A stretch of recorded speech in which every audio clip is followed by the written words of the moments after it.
Hey, what's up you guys? So today I wanted to do the Reading Habits book tag. I saw this tag recently on Megan's Reading Revelations, and so I felt like doing it too. I'm not sure who created this tag, so I will link Megan's channel down below. So let's just get into the tag and start off with the first question. Do you have a certain place at home for reading? I don't have like a designated reading space, but I do tend to just read in my bed. If you've been watching my Reading Rush vlogs, then you can kind of see that I mainly do just read in my bed. Sometimes I will read elsewhere if I have to, or if I am trying to film myself reading, I will get a chair or something so that it looks more aesthetically pleasing, but I do tend to just read in my bed. So the second question is bookmark or a random piece of paper. I am a random piece of paper kind of person. I am a random piece of anything kind of person. I really just grab whatever is nearest to me. It could be my blanket, it could be a piece of string, it could be a random sheet of paper, it could be a receipt, it could be literally anything that won't damage the book. I've tried bookmarks, I really have. I've wanted to get into the whole bookmark thing, but it's just so hard for me to keep track of them. I lose them all the time, or sometimes I'll get midway through a book and I'll stop feeling it for a little bit, so I'll put the book down and then I'll pick up another book and then the bookmark is still in that book and I know I'm gonna pick it up back eventually, so I don't want to remove the bookmark, but I don't have another bookmark for the new book. So there's just a lot of issues with me and bookmarks, so I am just anything. Like, you name it, I'll put it in my book. So the third question is, can you just stop reading or do you have to stop after a specific point? So for me, there are two different ways that this can go. Either it could be a book with super long chapters. So like, for example, Twilight I think has 20 to 30 page chapters, and so I maybe won't read to the end of every chapter in Twilight, but I will read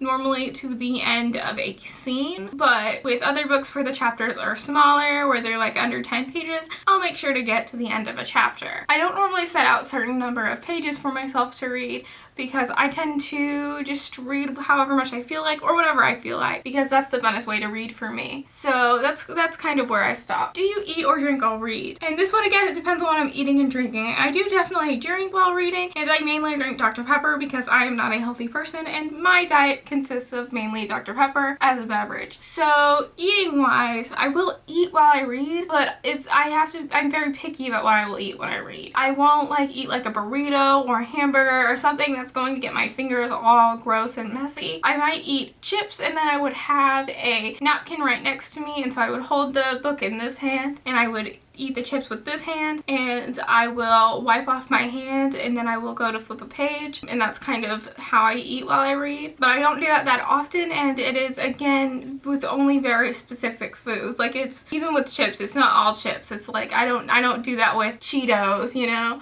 I don't want those Cheeto crumbs all up in my book. I'll do that with like Lay's potato chips or something, where it's just not gonna get my fingers that messy. So it is pretty easy for me to just wipe off the greasy residue on my fingers. Multitasking, music or TV while you read. And I cannot do TV while I read. It really distracts me and it will pull me out of the book, and I really don't like that. And so I really like to be immersed and absorbed in what I'm reading, and so TV just really pulls me out of that. Music, on the other hand, I can listen to music while I read, but again, this is one where it's like very specific on the music that I have to listen to while I read in order for it to not pull me out of the story. So I tend to listen to music that does not have lyrics when I'm reading, because I can't do two words at the same time. So I can't listen to a song and listen to the words of the song and read at the same time. It tricks my brain. So I normally don't listen to songs with lyrics. So I tend to listen to a lot of movie scores, and I try to pick movies that aren't like Harry Potter, where the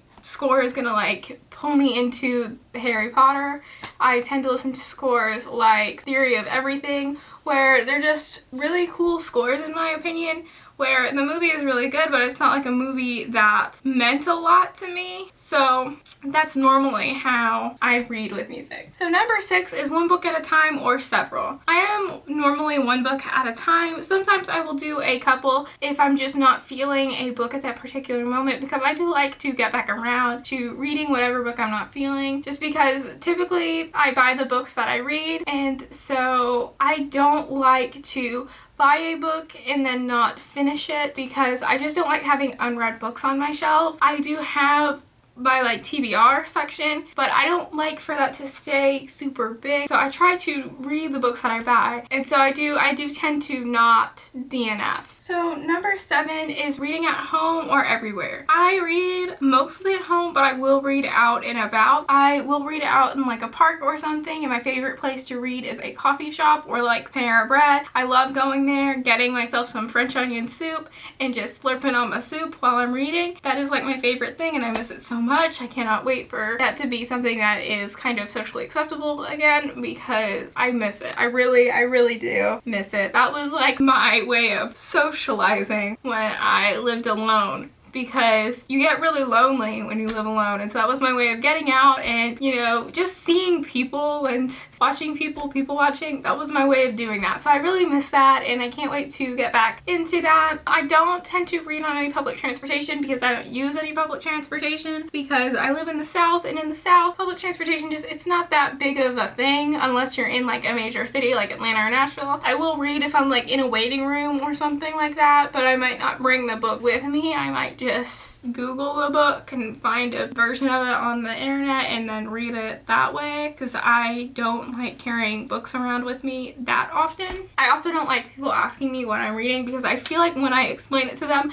I sound like an idiot. So yeah, that's kind of how I read when I'm not at home. So number 8 is reading out loud or reading silently in my head, and definitely silently in my head. I don't know anyone who reads out loud. So number 9 is, do you read ahead or skip pages in your head? Yes, I do. So if I'm like thinking about wrapping up for the night, my reading, then I might skip forward a little bit to see if there's anything interesting happening in the near future of the book. And if there is, then I'll keep reading because I want to get to whatever that interesting thing is and leave myself off on a cliffhanger. But if there is not anything interesting happening in the near future of the book, then I'll just stop there. I also do tend to do this if I'm getting bored with the book and I'm like, is there anything for me to look forward to in this book? Because I want to know if there's anything exciting that's going to happen. So that's kind of how that works. I don't do it with every book. It just kind of depends on how I'm feeling at the time with the book. The better the book, the less I do this. So number 10 is breaking the spine or keeping it like new. I try to keep all of my books like new. The only ones where I have like broken spines are my mass market paperback ones, and even then not all of them have broken spines. The biggest one is Game of Thrones, and that one was given to me that way, but I personally don't break the spines of my books. I just really like for my shelves to look nice and clean, and I feel like broken spines just don't look as nice and clean,